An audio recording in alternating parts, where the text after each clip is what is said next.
Let's have a look. I'll get on and look myself. Here we are. We're waiting. We are waiting.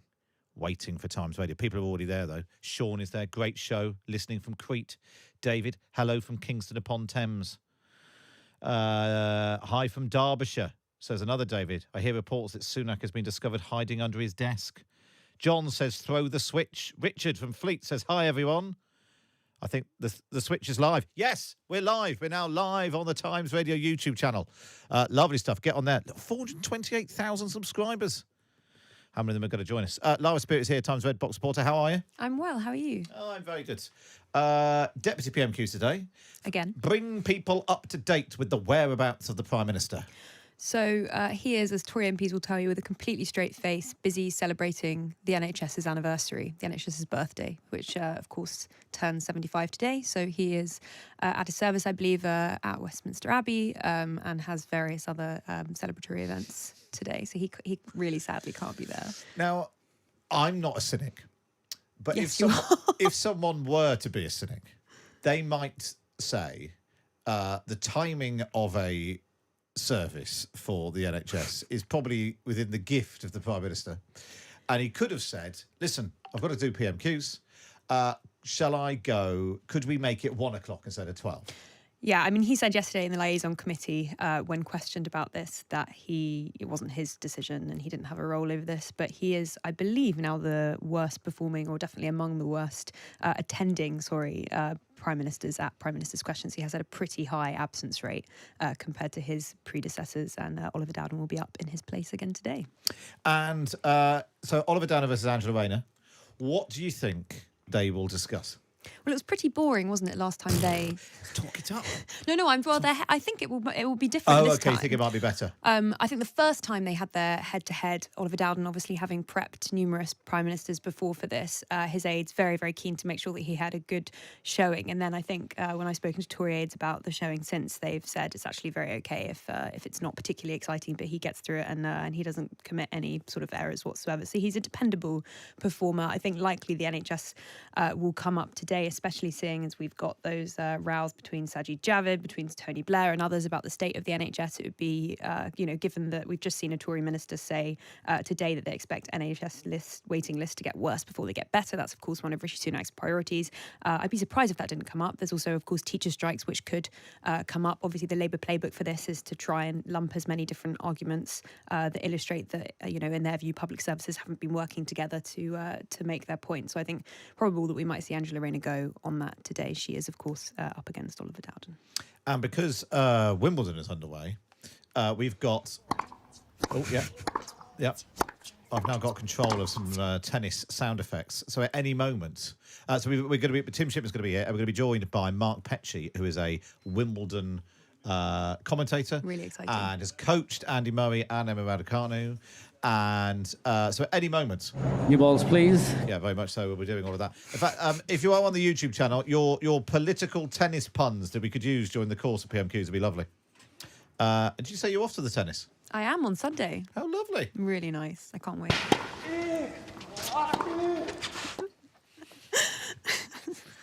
Plenty of those. It's a bit gross. Just a little extra on that, sir. Just a little extra. Right, Laura, you'll be back later on to round up the best of the rest. You're going to be watching the Outer Courts. Yes, the outer courts. You guys are on centre court, and I'm on the outer courts. Actually, often the source of better matches. Sorry, go on, Tim. The best games are often on the outer Exactly courts. right. Exactly what I was going to say. So thank you. The Princess of Wales went to the Outer Courts, I think, this week. Yes, yeah. So to see some British talent. You are basically the poshest person at Times Radio. So. Oh, I hate it when you say that. It's really unfair. Really, really unfair. See you in a minute, Lara. Thanks, bye, Matt. Bye.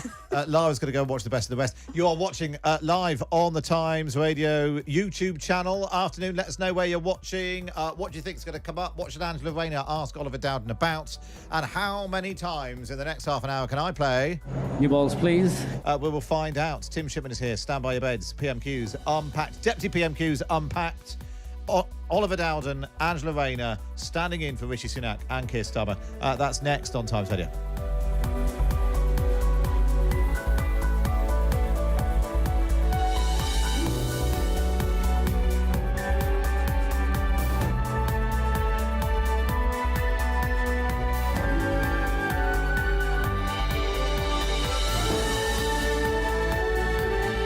across the UK, on DAB, online and on your smart speaker. This is Times Radio. It's 12 o'clock. I'm Matt Chorley. This is Times Radio. In a moment, Deputy PMQs Unpacked. But first, a look at the headlines this lunchtime. Ukraine and Russia are accusing each other of plotting to stage an attack on Europe's biggest nuclear power facility. The Zaporizhzhia power plant has been under control by the Russians since the beginning of the conflict.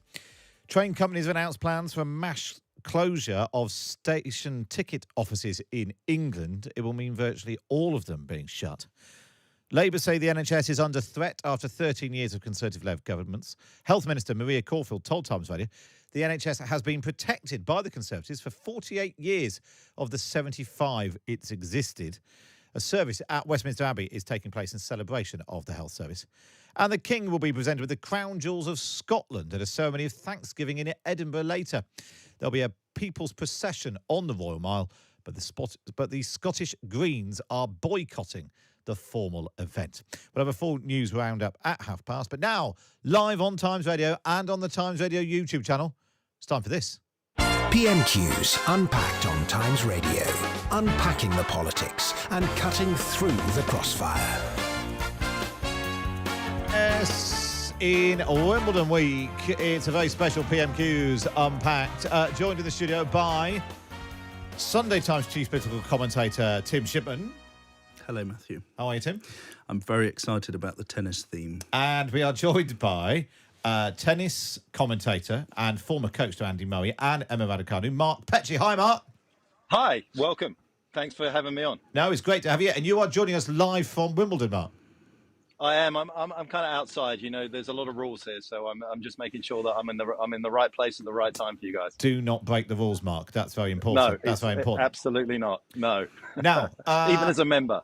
As we are looking, we are going to be on the centre court of the House of Commons today, Mark, but not with the biggest names. We've got the sort of the B team, second seed. Second seed, very good. You see, this is what you're here for, Mark. This is here. You're here to do second seed and a wild card, maybe. Yes, that's very good. God, can I give you a round of applause for that? I've probably got. What's this?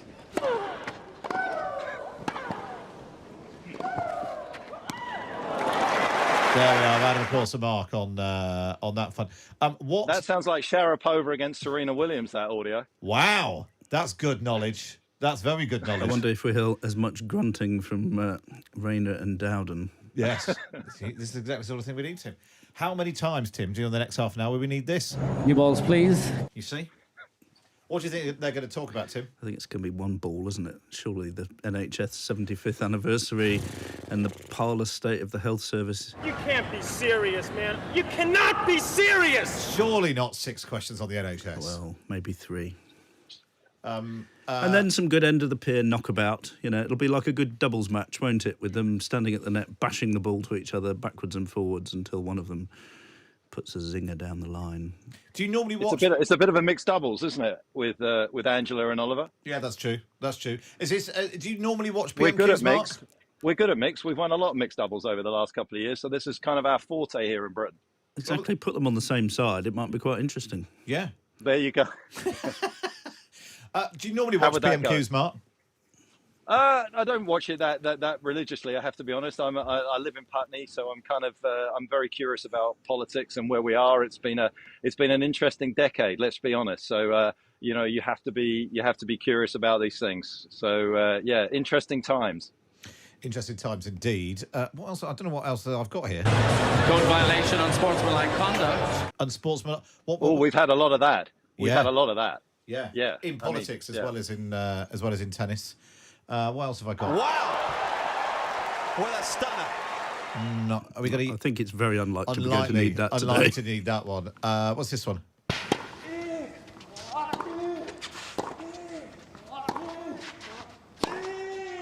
Two absolute giants. That's Murray. That's Andy.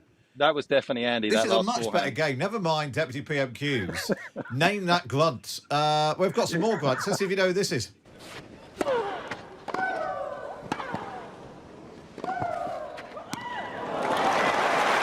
Ooh, that's tough. That was a tough one. I feel a little bit out of my depth with that one. To be honest, Mark, I don't know the answers. They're just marked up in front of me as tennis grubs. Oh, let's go with Heather Watson then, because she's playing today. So let's just call it Heather's. Yeah. Oh, correct. That is correct. Well done. Game, set and match. Well done, Mark. Well done. Apparently, there's already been a lot of tributing to the NHS. As down here this morning as well. We had a big tribute at Wimbledon today. Is there? Yeah, they had 75 members from the NHS from St George's Hospital were down here already with a tribute. So that's already happened. I'm sure it will happen on Centre Court just now again. You're not shaking your head at the secular national religion, are you, Matthew? I just think and the fears that having a religious ceremony about it turns it into a cult. That's surely not why you're shaking your head, is it? I just think the whole thing is ridiculous. When are we going to have a birthday party? You must be a supporter of a royal commission that would finally sort it out and put us on a firm footing with the rest of Europe, where some people pay and some people don't. We should take politicians out of making decisions about how the country's run. That's what we should do. I think we should certainly take them out of decisions about the National Health Service, but that will probably see me condemned on the Twitters. I'll tell you, if we want to get stuff done in the NHS. You know, I think put Captain Tom's daughter in charge of things. Well, or Andy Murray, or someone who's actually done something in life. That would be good. Without permission. Yeah, exactly. I know she'd get the hospitals built, whether she had permission or not. Well, then you just have to knock them down. Well, that is the problem. Right, that's all good for growth, isn't it? That would be good for the building industry. Just build the hospitals and knock them down and then build them back up again. Construction. Yeah. Definitely right. So here we go then. So let's have this again, just because it's fun. PMQs, Unpacked on Times Radio. Unpacking the politics and cutting through the crossfire. OK, here we go then. We go live to Centre Court in Westminster. And it's Angela Rayner to serve. The Deputy Leader of the Opposition, Angela Rayner. Thank you, Mr. Speaker. And can I associate myself and thank you for your opening comments regarding our NHS, and thank all of those staff that have worked and continue to work in our NHS today. And I'm sure members across the whole House will join me in paying tribute to Lord Bob Kerslake, a decent and kind man who accomplished so much in both local and national government during a lifetime of public service. Our heartfelt condolences go to his family. Mr. Speaker, I'm glad to see the right honourable gentleman here today. I think I'm right in saying that I have the pleasure again next week, 2 weeks on the trot. They really have given up. Every day, 4,000 families' mortgages deals expire, 100,000 more since we last met, and millions more next year. Families are sick with worry about the cost of the Tory mortgage bombshell. Do they still claim to be the party of home ownership? Good luck with that. Well, may I begin by associating myself with the Right Honourable Lady's remarks about Lord Bob Kerslake. I knew him from my time in Downing Street. He was a stalwart public servant and he will be missed by many on both sides of this House. It may come as a surprise to the Right Honourable Lady, but actually some leaders trust their deputies to stand in for them.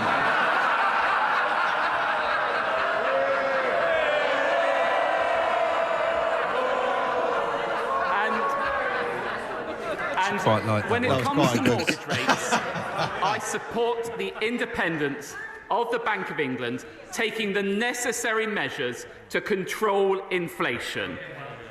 Just ask the IMF about what we have done in support of them. They've said we have taken decisive and responsible action to bring down inflation, and we will continue to do so. But what's Labour's plan?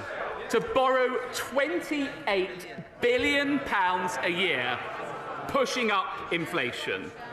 To cut our domestic energy supply, pushing up inflation. And to penalise workers saving into their pensions, pushing up inflation. There we have it from Labour. Endless borrowing and higher prices.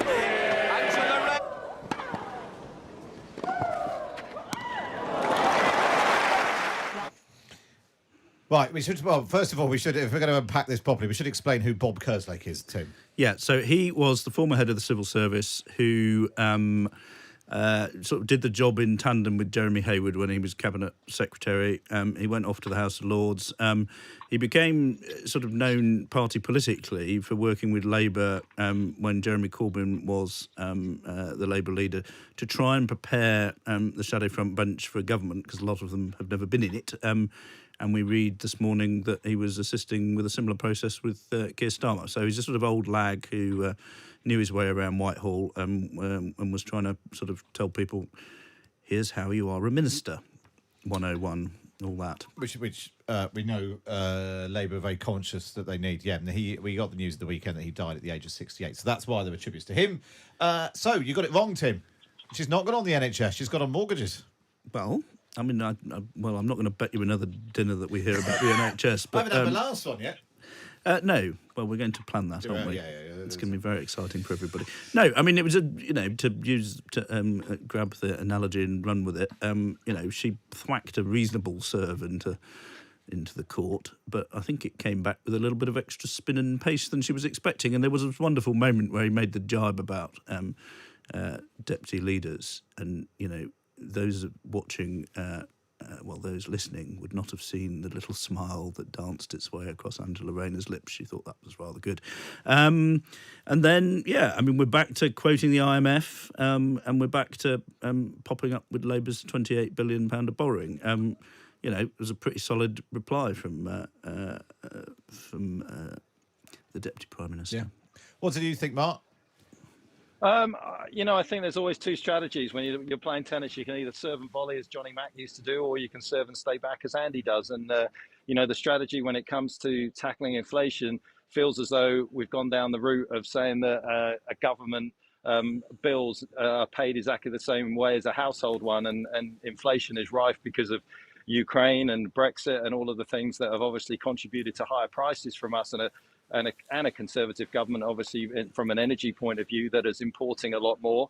So that would be like the serve and volley. If you're going to stay back at the back of the court for a little bit of a sort of a different strategy, a government doesn't need to pay those bills back in the same way that household does. It prints the money, it owns the money, and there isn't as much money in the system as it is. So I think there's two ways of playing tennis, and there's two ways of looking at inflation right now, and it's pretty easy for them to sit and tag each other with the other. But I don't think you're not going to get a win or a loss at this point. You're just going to get a draw, and that only happens in cricket. Very good. So I think printing the money is part of the problem, though, where inflation is concerned. Right, here we go then. New balls, please. Let's go back to the House of Commons. It's Angela Rayner serving again. Mr. Speaker, we've had 13 years of Conservative failures, and that homeowners watching that pathetic answer will be cringing that they aren't celebrating the government's success. They're counting the cost of their failures, and the only thing that's not soaring in prices at the moment is his gags that are getting cheaper by the minute. And Mr. Speaker, it's not just homeowners that are suffering. Security of renters have been ripped away too, with higher mortgage costs handed directly to them. Given most renters live in homes with buy-to-let mortgage, can he tell us, are buy-to-let properties included in their mortgage support package, yes or no? Well, it's actually the case that under this government, and thanks to my right honourable friend, the Secretary of State for Levelling Up, that we have introduced legislation for the first time to support renters, to give them greater security of tenure, and of course the Chancellor will take all necessary measures to stand behind both mortgage holders and of course take necessary measures for renters.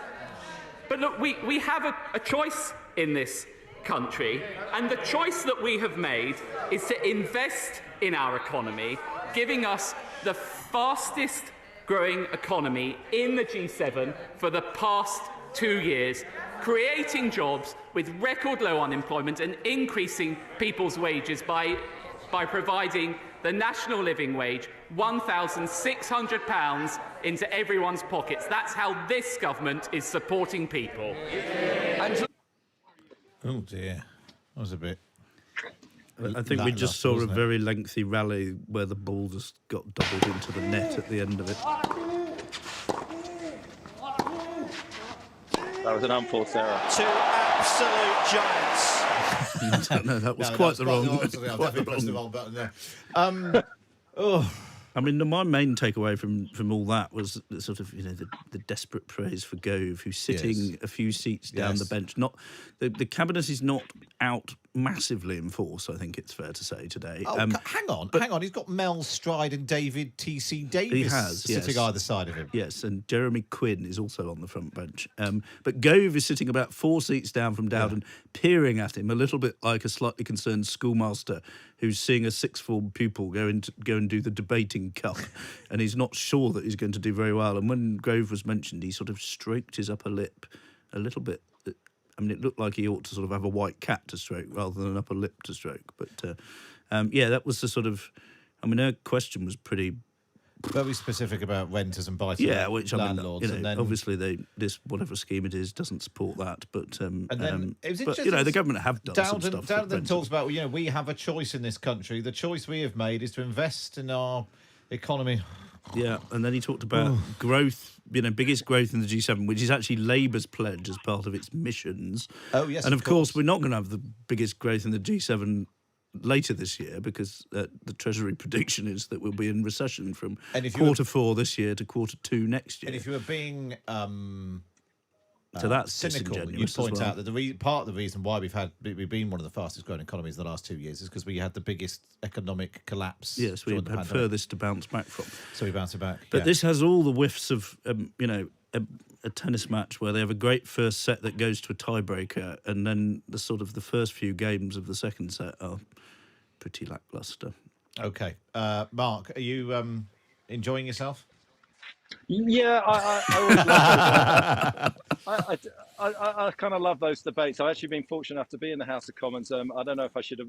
I do like John Bercow, but obviously he's a bit of a polarising character. But he does love his tennis, and I've hit a few balls with him in the past. So when I look at everybody step up and start talking in there, I always think about my times in there. But yeah, there's never a straight answer, is there? I mean, tennis is very easy. It's like black or white. You either won or you lost, and that's it. But when you get to politics, you can yes or no, and that just goes by the wayside. I mean, yeah, it was a damp squid. It was a bit like my career, to be honest.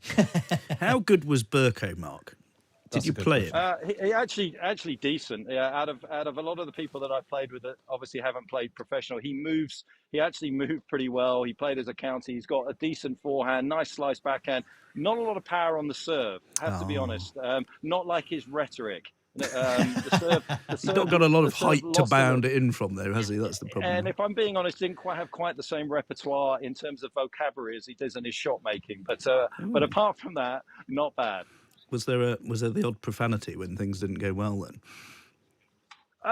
Yeah, but I can also attest to using those sort of words as well. So I'm not gonna throw John under the bus for that. Very good. Right, here we go then. Let's go back to the centre court of the House of Commons then.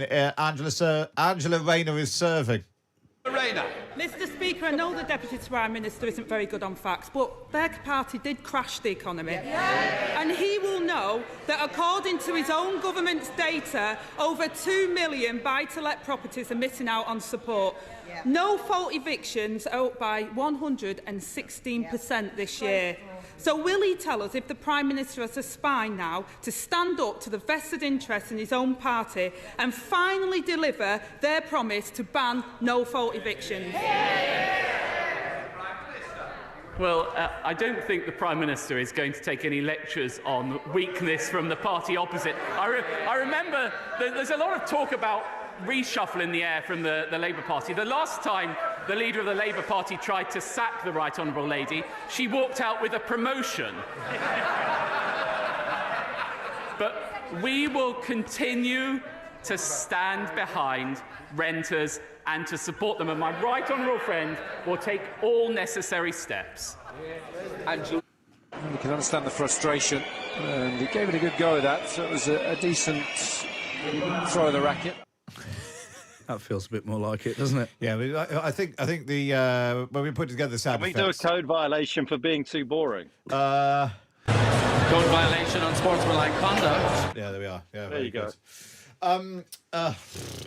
No fault evictions. Now, here's an interesting thing, Tim, and Labour are doing this more and more now.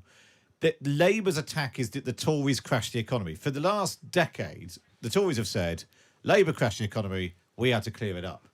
And the fact that that Labour are now able to make that attack with a straight face is notable. Well, it's more than notable. It may well be the decisive thing that wins them the next election.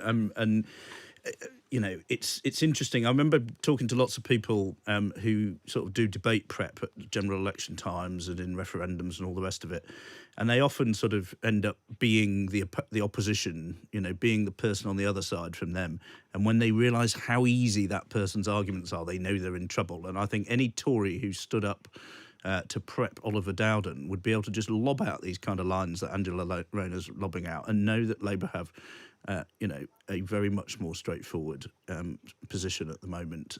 They can say the Tories have crashed the economy. They can talk about 13 years of Conservative failure, as Rayner has done. And, you know, the general state of play is massively beneficial to the Labour Party at the moment, and it's quite hard to see how making jokes about reshuffles is going to turn that around at all. And also, it was a little bit sort of it's like someone trying to shoehorn a joke into have I got news for you. There's a lot we've of both done that. We've both done that, but there's an art to it, so that people notice. But there's a lot of talk about reshuffles at the moment, is there? And then just to make a terrible joke about how the last time Keir Starmer had a reshuffle, he tried to sack Angela Rayner and she ended up with 5 job titles. It was just a bit lame, wasn't it? Yeah, well, I mean, he didn't have a lot to work with. I think it's fair to say. So how are we scoring? We should have been scoring this in the beginning. What is it? Well, I think it was love 15 to start with, personally. Yeah. But I think Rayner is now 30-15. 30-15 to Rayner. What do you think, Mark? Yeah, comfortably. I'd almost give a game point right now. Well, we can't do Strong. that. Yes, very good. Well, let's go back then, because we must. Let's go back to the House of Commons Centre Courts. It's Angela Rayner serving. Rayner. Mr. Speaker, that answer is pathetic for all those people that are facing homelessness on his watch. We will ban no-fault evictions, Mr. Speaker, unlike the party opposite. And Jessica and her 4 children from Plymouth were evicted from their home in April. They're temporarily living with Jessica's mother in a cramped house where her 2 eldest children are sleeping on blow-up beds in the front room surrounded by their belongings. Hardly the decent, secure life that his government promised. Don't families like Jessica deserve better? Yes.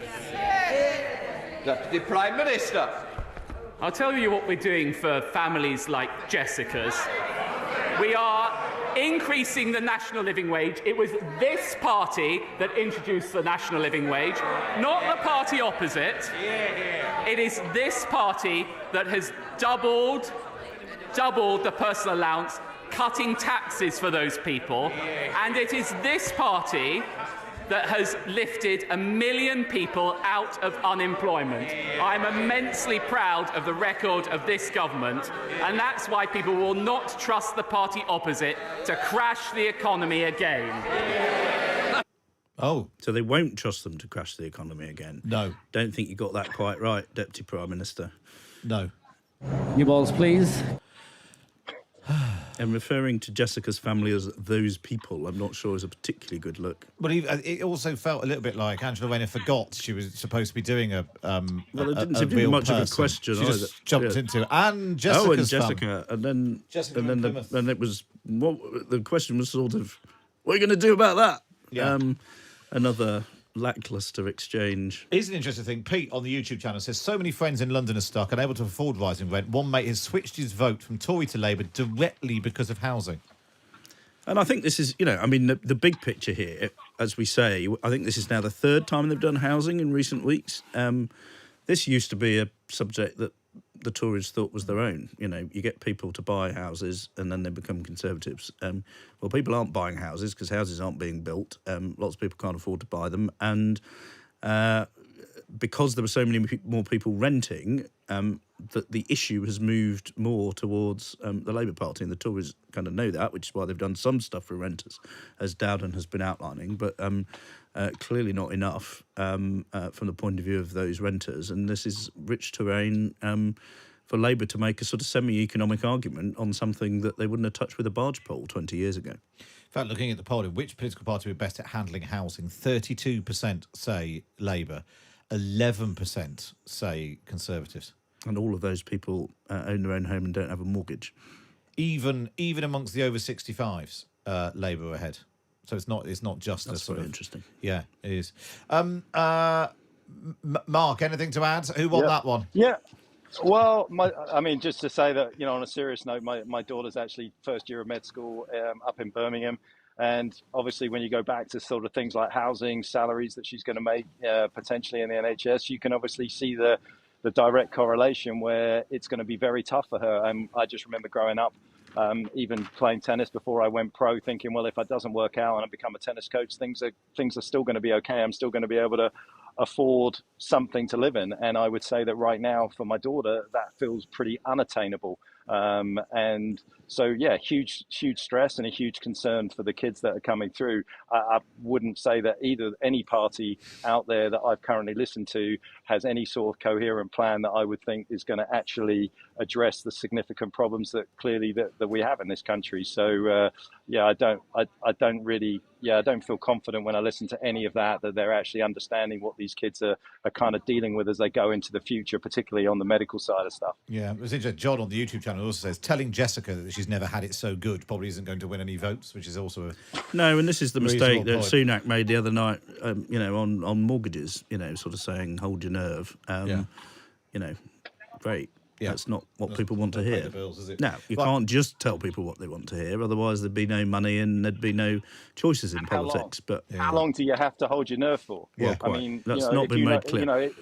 That's easy to hold your nerve if he's going to tell us it's 6 months, right? Well, quite. And this is the surprise that a lot of, Tory MPs have got with the Prime Minister. They sort of think, well, you need to do what George Osborne did and say there's pain for X amount of time and at the end of which there's a prize, which, we can all benefit from. But I think what lacklustre was that point was, I think it's 40-15 now. 40-15, right, very good. We've still got two more rounds to go, so let's go back to Centre Court. This is Angela Rayner serving. Rayner. Mr. Speaker, I asked a question about no-fault evictions. I was very clear on what the Labour Party would do, but I can't see us getting through a single one of these encounters without the Deputy Prime Minister blaming the opposition for his government's own record. When asked yesterday about the record low number of council houses being built, the Housing Minister said she didn't recognise that statistic. When asked about support for people in temporary accommodation, she said it wasn't her brief, the brief of the Housing Minister. So if council housing isn't her responsibility, whose is it? Well, the party opposite may have failed to notice is actually under this government that more council houses were built than when they were in office. It's actually under this party that we have record levels of housing being built. We stand very proudly on the record of this government, but look at what we have done more broadly. Inflation and waiting lists coming down, growth forecasts up, Albanian crossings down. Well, we're delivering on our priorities. What have we seen from the party opposite? They've U-turned 5 times in the last month already. The record is clear. The only thing you can rely on the party opposite to deliver is broken promises. Well, we should jump in now and analyse it. But honestly, there's a huge amount of points, so let's do this. Final set. Mr. Speaker, talking about broken promises, house building is set to collapse to its lowest level since the war. Rents and mortgages are soaring, home ownership is plummeting, and over 1 million people are trapped waiting for a council house. There is one simple solution to this problem, and everyone knows it. So when will he finally stand up for the national interest instead of their own interests and build more houses? Prime Minister. I say to the Right Honourable Lady, she may not have listened to the answer I gave and just moved straight on to the next pre-scripted question. We have built more houses under this government than the party opposite. And I'm afraid it's the same old thing from her. She stacks up the endless job titles, she takes the union cash, and she constantly talks Britain down. That's why we will do everything we can to keep Labour out of people's pockets, out of their lives and out of government.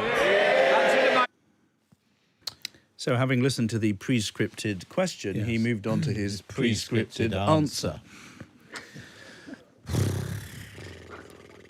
I mean, look, these are sometimes fun, these Deputy Prime Minister exchanges. I think... Mark, can I, on behalf of Times Radio, apologise? You could have been watching tennis for the last half an hour. I could have been watching tennis, you're absolutely right. Instead, we've made you sit through this. What's the worst tennis match you've ever sat through, Mark?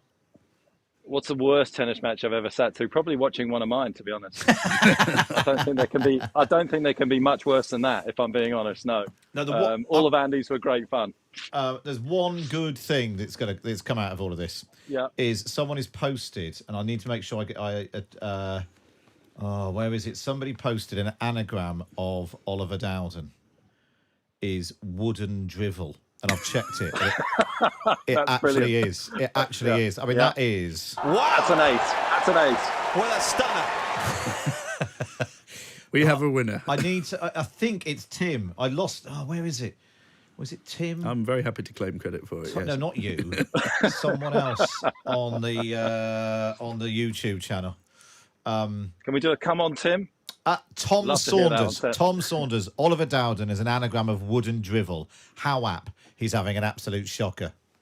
Yeah, it wasn't his best. I don't know what to say, really. I mean, there's, all the old tropes, Albanians, union money. I mean, the one line there that he had, which I can see, if the Tories can, turn around the economy a bit, start to have a debate about how much money do you really want to spend and make a contest of the next election, keeping Labour out of people's pockets is a little phrase that's actually got a bit of... Not too bad. That's got a bit of resonance and sort of... So you can conjure an image with final it. score then in this torturous metaphor? Oh, well, that was very clearly... it was a game to 15 by, Yeah.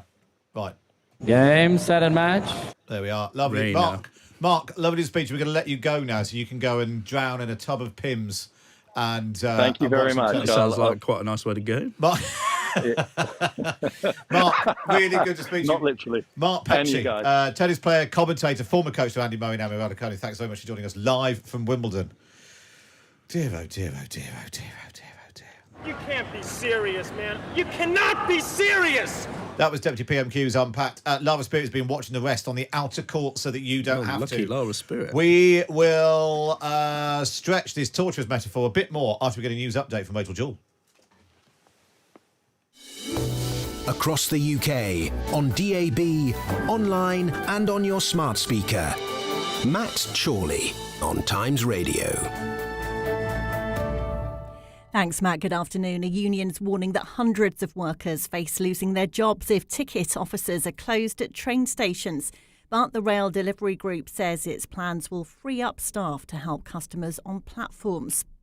The Commons Speaker, Sir Lindsay Hoyle, has paid tribute to NHS staff as Prime Minister's questions started in the Commons this lunchtime. It is fair to say that 75 years later, the NHS still faces challenge, but it is right today that we celebrate an institution which treats over 1 million people a day.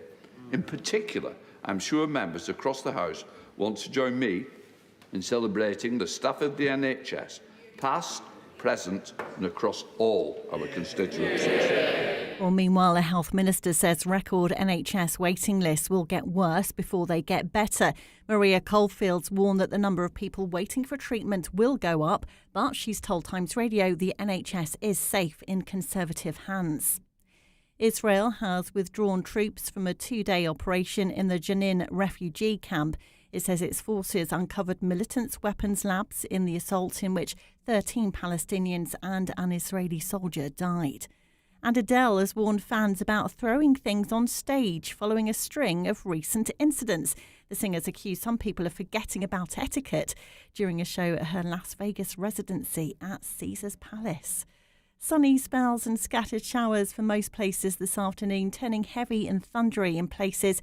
Warm in any sunshine with temperatures around average for the time of the year. Jake Robson has the sports. England have made 3 changes to their 11 for the third men's Ashes test starting at Headingley tomorrow. All-rounders Moeen Ali and Chris Wokes are included from the team that lost at Lord's last week, with fast bowler Mark Wood also brought back into the side. They'll replace James Anderson and Josh Tongue, who are rested, and Ollie Pope is out of the remainder of the series after dislocating his right shoulder. Skipper Ben Stokes says it was unrealistic to expect 40-year-old Anderson to play the entire series. We were very sort of open and honest and clear with each other before the series started that it's going to be a very tough ask to ask all the bowlers to play every game this summer. And look, it's a good chance for Jimmy to have a rest up and then get ready to charge in from the Jimmy Anderson end at Old Trafford next week. Look, it's great to have Woody fit. He's firing and really ready to go this week, and yeah, looking forward to seeing him get going here. Stokes was also asked about the controversy surrounding Johnny Bairstow's stumping at Lord's on Sunday and says it's time to move on. I don't think we can galvanise as a group any more than we are, to be honest. I think there's been obviously a lot of noise around the incident last week at Lord's, but from me as a captain and from the sort of England team, I think the best thing that everyone needs to do is just move on from it. Manchester United have completed the signing of long-time Chelsea star Mason Mount, understood to be for an initial £55 million. The 24-year-old has signed a contract to 2028 with the option of a further year, the club have announced. The England midfielder came through the ranks at Chelsea and made 129 Premier League appearances for them, scoring 27 goals, providing 22 assists. And Jake Whiteman will not defend his 1500 metres title at the World Athletics Championships in Budapest next month due to injury. The 28-year-old became the first Briton in 39 years to win the race with a shock victory over Olympic champion Jakob Ingebrigtsen in Eugene last year. His victory was even more memorable because his dad, Jeff, the stadium announcer at Hayward Field, commentated on his run. Whiteman went on to earn 1500-metre bronze at the Commonwealth Games and 800-metre silver at the European Championships, but he suffered a foot injury at the start of this year and has since had shin and hamstring problems. This is Times Radio. The road to net zero on Times Radio with SSE. We power change.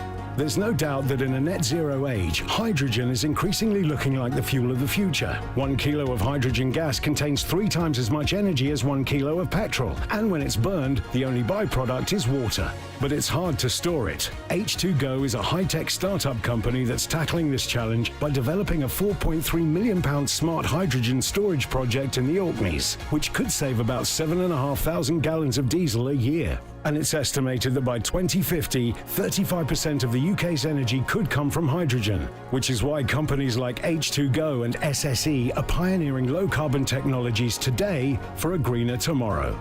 The road to net zero on Times Radio with SSE. Actions, not ambitions, are what's needed now to secure our energy future. SSE. We power change. Find out more at sse.com/netzero. Take a fresh look at the news with Jane Garvey and Fee Glover, Monday to Thursday afternoons from 3 on Times Radio. Times Radio with Matt Chorley. A very good afternoon to you. It's Matt Chorley on Times Radio. So Tim and I were just squabbling about books. Mine's all finished. Yours is finished. Mine is quite a lot longer than yours. There's no need to get like that. Right, well, talking of competitions, on the Times Radio YouTube... Has it changed? Yeah, no, the poll is finished. On the Times Radio YouTube channel, they asked who would win a tennis match out of the three of us. Lara Spirit, Matt Chorley, Tim Shipman. With a landslide, 83% of the vote. Lara Spirit. Are you any good at tennis? I'm quite good at tennis. I mean, quite extraordinary. I got 10% and Tim got 6%. And given I've not played tennis since I was at school, I think you would beat me. I think I would beat you too. I'm sort of okay when the ball's within sort of range of my wingspan. You've not if got I the have speed. to move, if Yeah. I've lost that got yard the of speed. pace, as The they yard say. of pace, yeah. Yeah. Just a little extra on that, sir. Might be you with it. But I can serve all right. Do you make a lot of noise when you're doing it? I try not to. But if I was playing you, I might be tempted. To be honest, I could do the noises. It's the making contact with the ball in any meaningful way. My sister has charmingly contacted me to say that she was one of the 6% who voted for me. Oh, that's nice. Yeah, it's So good. she says. No, I know my parents haven't done that. Here we are. Love the tennis theme. Made a dreadful 30 minutes more bearable. Lara, you are the luckiest person in Britain because you didn't have to sit through the full tortuousness of Angela Rayner and Oliver Dowden. No, I mean, I did have to sit through Of course that, you did. just not listening to your commentary on it. So you didn't get to hear any of our hilarious things. New balls, please. No, none of that. None of that. So where are we going first? Best of the West. You were watching the rest of them. What are we listening to? We're going to Murray Black, who's of course the SNP's Westminster deputy leader. I think we'll listen to both exchanges separately. This first one is a question which shows, I think, that the SNP very much tailoring their attacks not just at the Conservatives but also at Labour. So have a listen to this. Murray Black. Thank you, Mr. Speaker. I would also like to begin by thanking all of the staff in our health services across these aisles. And as we celebrate the 75th anniversary of the health services in the UK, I want to reflect on two quotes from two people. The first one is, it's about using the private sector more, something we should be very comfortable with. The second quote is, people go as NHS patients to the private sector and we could do more of it. Can I ask the Deputy Prime Minister which quote is from the PM and which is from the Leader of the Opposition? Well, Mr. Speaker, may I actually just begin by saying genuinely how sorry I was to hear that the Honourable Lady will be standing down at the next election. She and I joined this House at the same time, and I know she has contributed much to her party and to this place. And may I also say, I'm sure she will wish to join me in celebrating His Majesty King Charles receiving the Scottish regalia. I think pretty much as she doesn't look like she wants to join him and celebrate him. No, she's pulling. There's always time for a Damascus conversion, Mr. Speaker. But when it comes to the NHS, I will take absolutely no lectures from either party on it. It has been there. For me, I was born in an NHS hospital. My children were born in an NHS hospital. It's been there for me and my family, and this government has put record funding into it. She didn't look like she wanted to celebrate the King going to Scotland. No, she didn't. She was sort of pulled her face and then did a... Well, and getting the Scottish Crown jewels. Yes. We stole the Stone of Scone, and now we're making off with the jewellery as well. No, she didn't. But listen to her response here, which I think signals that she's not particularly happy with Dowden's response there. OK. The Deputy Prime Minister, I thank him for his kind words, and we did join this place at the same time, and I'm pretty sure we'll be leaving at the same time. Very good. Wow! What a stunner.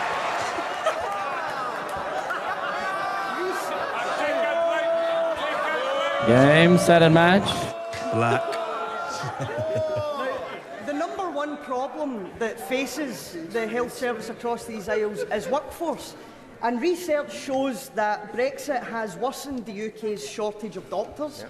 European nurses registering to work in the UK fell by 90% after the Brexit referendum. Wow. What more will it take for both him and the Labour Party to admit the damage that Brexit is causing our health services? Well, it all started off so nicely, Mr. Speaker, but I don't know whether the Honourable Lady has actually been listening to what the government has announced this week. We announced an additional £2.4 billion for our groundbreaking NHS workforce plan. That is the first time in the NHS's history that has happened. And if you look at the record since this party came to power, almost 40,000 more doctors and more than 50,000 more nurses. Once again, the Conservative Party delivering for the NHS. It was a good comeback. She definitely won that, I think it's fair to say. Yeah, I mean, arguably the two best sort of gags that we've heard today were both from Murray Black, you know, I mean, and a classic SNP question, you know, manages to drag Labour in as well. Yeah, you know, really smart.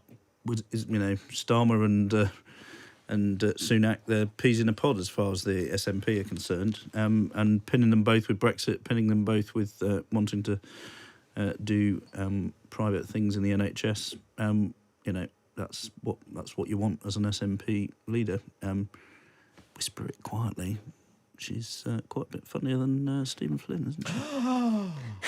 Code violation on sportsmanlike conduct. You can't go around saying things like that. You can't be serious, man. You cannot be serious. Such a mistake putting me in charge I'll of resist buttons. saying that she can pronounce her R's and G's correctly as well. But, Unbelievable. Unbelievable. New balls, please.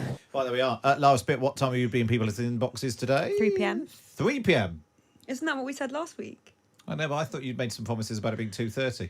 But now I think Patrick's actually it's Patrick's birthday. Patrick- have you told the listeners Patrick that it is Maguire's Patrick birthday Maguire's birthday? He's 56 today. yeah. Yeah. I mean, the great thing with Patrick is he could be 26 or 56. Do you know what he is?